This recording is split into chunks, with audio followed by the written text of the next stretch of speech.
Good morning, everyone. I don't have much time because I've got 2 sick children in the house.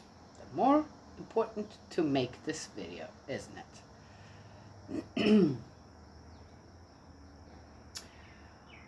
From what I've found, okay, more or less again, in the virtual world, is that when one comes across a post that just states the obvious absurdity, or kind of okay, take it from the humorous side for a good laugh, this and that, I'm definitely going to laugh.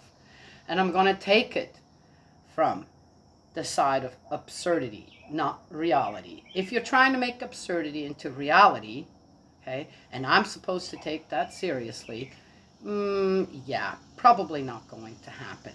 Yeah? Mainly because I know quite well what is right and what is wrong, and what is just, okay, you want to make me happy with a laugh over something, this, that, okay, I'm going to laugh. I'm going to take it that way, right? It almost seems as if I am not a person that constantly is in a state of discontent and anger over one thing or the other, and then sees something going, well, that's just not right, and it's then over as again something that's just absurd and has no reality really when it comes down to it, and I'm supposed to accept that, yes, and pay homage to and enable certain things due to the fact that I have to be serious about it, but that's not going to happen. Yeah, yes. So there is that, right? Yes, and that is that. I find it interesting on how laughter and humor, taking it in the right context, not to shame someone, not to laugh at someone, rather laugh with someone over certain things that, yep, that's pretty funny, and that really only does exist in cyberspace, virtual reality, and is not the reality. When it comes to right and wrong, then so be it, right? Yes? That's it. You gotta need something to laugh for and about. Anyway, just thought I'd mention that. Yes. I see many things. Yeah? I want to go in, just, as I said, kind of finish the pun, and not because I'm again, why am I doing it? Because I see the funny side of it, okay? The funny side of something that, yep, that's pretty funny. Nothing to get mad over or suddenly have to, how do you say, go out there and start making statements and this and that and I don't know what, or educate people. It's just funny. It's humorous. Done. Yes. Okay. Yes. To stay real about certain things is important. Yeah. So people are not going to get me to stop laughing at certain things that are just laughable because they are absurd. Done. I'm not going to enable people by being serious about certain things. I have to say, oh, okay, so I'm going to give this example. A friend on Facebook posted, in the 1940s there was one place, obviously with food and whatever, and they would serve supposedly the women, so only women went there. The guys, they had guy servers, and they were in shorts and cowboy boots. And the shorts looked more like underwear than cowboy boots. So I mentioned that, right? Okay. And the person came out and said, oh, didn't even notice the shorts. I just looked at the legs. And immediately something came to my mind. I thought, well, if women pretending to be men out there were to actually go to, or would have been there, probably their legs would have been way better than the guys, right? Yes? Okay, just saying, right? So why not start? And supposedly they did used to have that, where the women were all hooded up and all they were showing just legs, right? Who had the best legs? Again, it must be a guy thing because that's absurd as well to me. Okay then, what are they coming up with next, right? Yes? One pair of legs, better than the other pair of legs. Well, as long as they function, whew, that's a great thing, right? Yes? Then they're a great pair of legs that you got. And what if, right? Yeah. That would be a kind of, well, even out the things, where men now pretending women are really kind of okay. And yeah, even, all right. But how about have a leg contest where the guys pretending to be women, yes? Or men wanting to have a leg contest and the women pretending to be men be part of that. Oh, who do you think would win? There. Okay. Done with that. So I've got to hurry up here. Got 6 children in the house. And vacation coming up for the parents. There's always good solutions. There's always a reason. I think the parents need to go on that vacation on their own, leave the children with me, and have a great time. Yes. Yeah. I mentioned it to my daughter. We'll see what happens. Family vacations are great, but if they're not meant to be, let the parents have a break. Ooh, second honeymoon, third honeymoon, who cares, right? Yes, it's needed too. So we're in Judges 19. The crime at Gibeah and the war against Benjamin. Oh, dear me. The Levite of Ephraim and his concubine. Oh, yeah. In those days, when there was no king in Israel, there was a man, a Levite, whose home was deep in the highlands of Ephraim. He took as concubine a woman from Bethlehem in Judah. In a fit of anger, his concubine left him and went back to her father's house at Bethlehem in Judah. And she stayed there for some time, 4 months. Wow, they know that exactly. Amazing. Oh. Her husband then set out after her to appeal to her affections and fetch her back. He had a servant and 2 donkeys with him. As he was arriving at the house of the girl's father, the father saw him and came happily to meet him. Remember, that was just a concubine, so he had what? He didn't have a main wife? Oh, probably. Maybe some more concubines. It's going to go after this one. I don't know. It doesn't say. His father-in-law, the girl's father, kept him there, and he stayed with him for 3 days.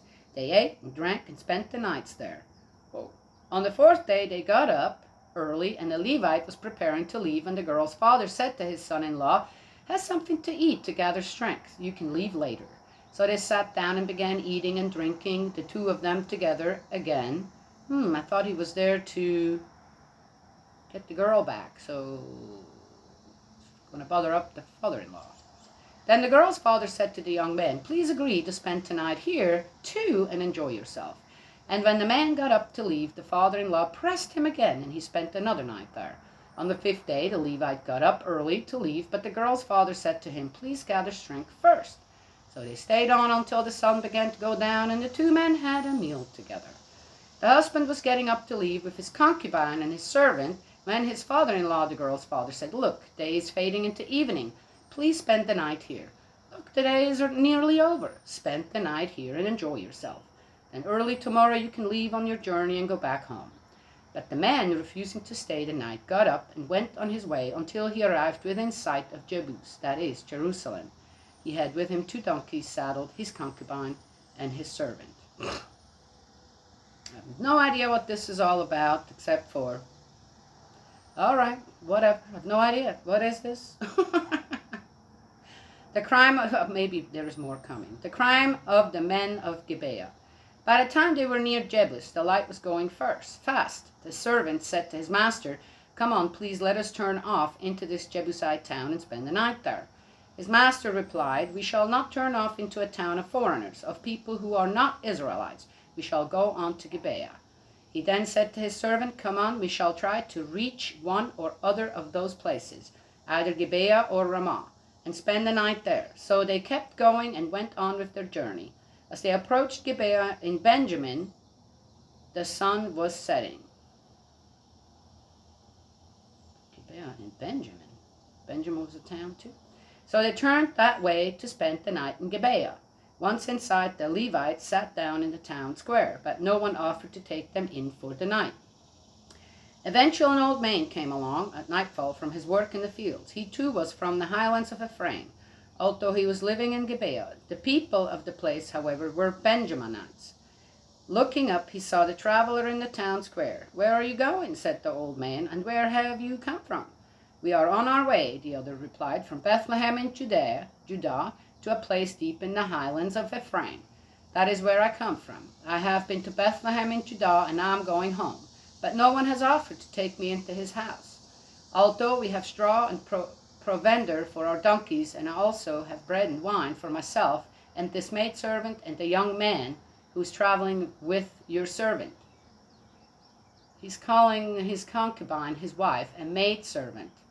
Oh, that's interesting. We are short of nothing. "Welcome," said the old man. "I shall see that you have all you want. You cannot spend the night in the square." So he took him into his house and gave the donkeys provender.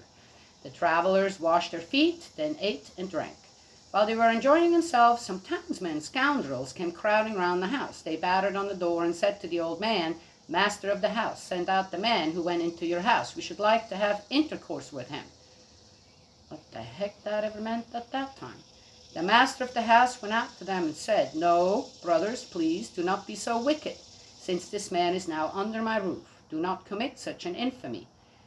Here is my daughter. She's a virgin. I shall bring her out to you. I'll treat her. Do what you please with her, but do not commit such an infamy against this man." But the men would not listen to him. So the Levite took hold of his concubine and brought her out to them. They had intercourse with her and ill-treated her all night till morning. And dawn was breaking, they let her go. At daybreak, the girl came and fell on the threshold of her husband's house, and she stayed there until it was light. In the morning, her husband got up, and opening the door of the house, was going out to continue his journey when he saw the woman, his concubine, lying at the door of the house with her hands on the threshold. "Get up," he said, "we must leave." There was no answer. He then loaded her on his donkey and began to journey home. Having reached his house, he took his knife, took hold of his concubine, and cut her limb by limb into 12 pieces. He then set her throughout the territory of Israel. He gave instructions to his messengers. "This is what you are to say to all the Israelites. Has anything like this been done since the day when the Israelites came out of Egypt until today?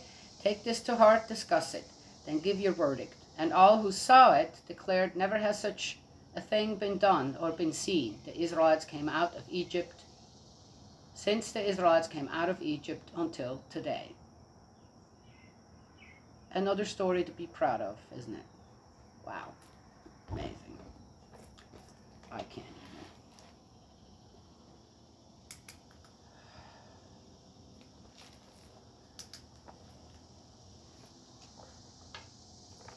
So,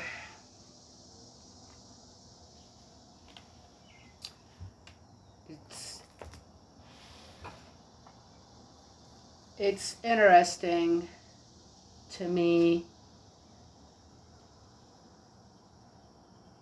This has all happened within the Israelites, right?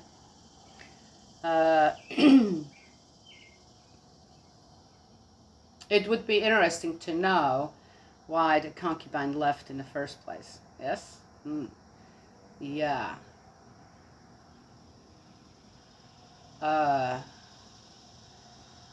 I guess I could try to explain what I hear out of the story. The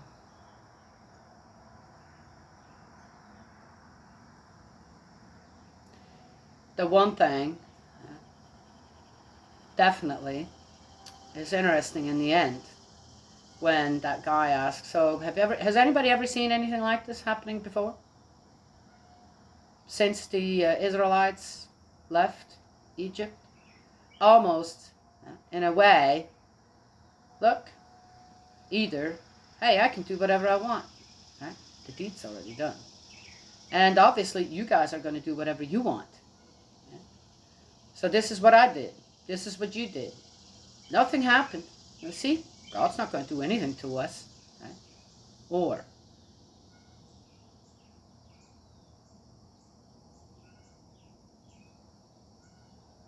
where's, this is a Levite.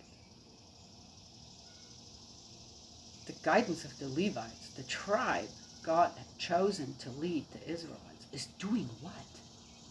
Oh, they're just individuals. Well, okay. It talks mostly about individuals in there, right? Yes? Interesting. Why is that story in there? I have no idea. Surely says something about the time, though. The perversion that's already been going on.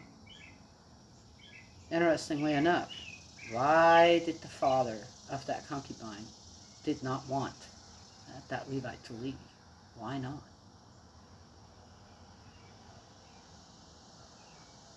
Did God try to tell him, don't, she's going to be abused, she will not live if she goes back?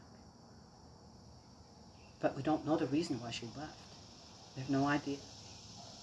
The father-in-law tried to stick with the rules. My daughter is this man's wife,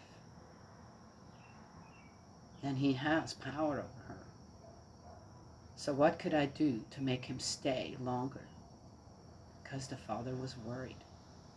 Then they get to the town, huh? Yeah, Israelite town. Right? They weren't going to stop anywhere else. That's what the Levite wanted. And get there, and what happens? And the father, the old guy that took them in, was willing to hand over his daughter, a virgin, but to protect the guests.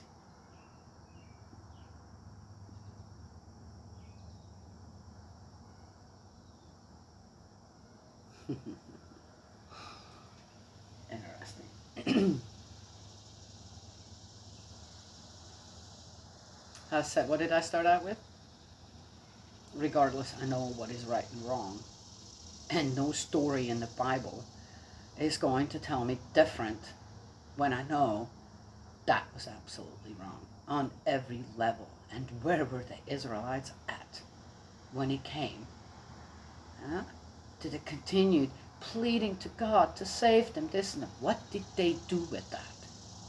Every promise that God kept, every one of them. What have the Israelites done with it? Yeah. Restoration is a real thing, guys. It really is. And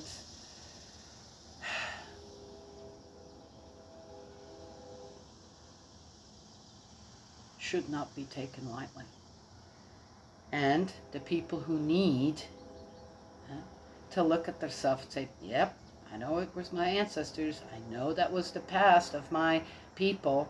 Look what's going on still in your nation.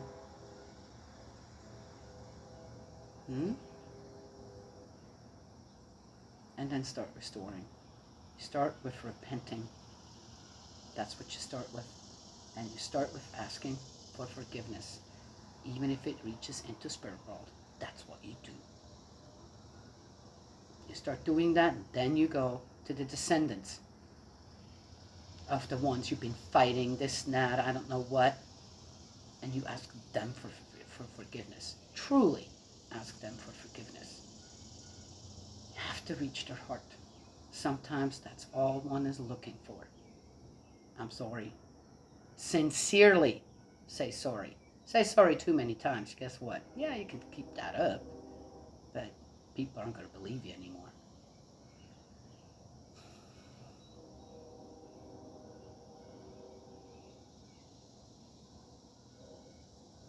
All right, that's all I have to share today. I got to take care of a couple of sick children. One of them is still sleeping. One of them had a little oatmeal. And of course I made my, Holy Grail tea for him, which my daughter has some here, yes. So we'll see what happens, right? Regardless, I'll be more than happy to take care of those children while mommy and daddy go and have what? A good, wonderful time together as a couple. Yes? Yes. Go and rejuvenate.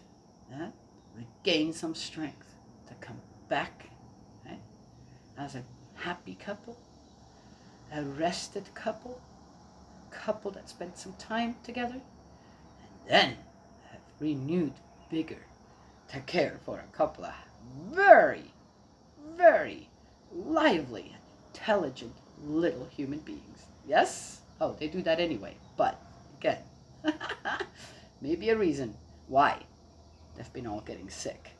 Yes? They're not too sick, but That would not be fun on a trip, would it?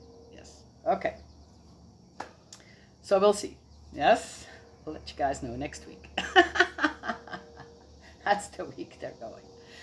All right. So there it is. It's another beautiful day. I cleaned out one of my other daughter's closet yesterday, and I found a brand new swimming pool we really need here, and a couple of kites. And I asked my daughter, hey, I'll pay you for it. You know, she said, oh, didn't even know I had that. Oh, didn't know I had this either. She said, I think that was all given to me for free. Take it all, Mom. I wouldn't ask you for money. You're taking care of my girl. Right? So, you never know what you're going to find when you clean house. Yes? All right. Thank you, Father. Thank you, Spirit World. Yes, yes, yes, yes. We work so well together. And I'm all about having fun with the children. Yes. God, life is good. Life is good in God's lane. It just is. Yes. And I'm going to keep smiling and laughing at certain things. Not because. Just because. God's love and blessings always. May He protect you, and I will talk to you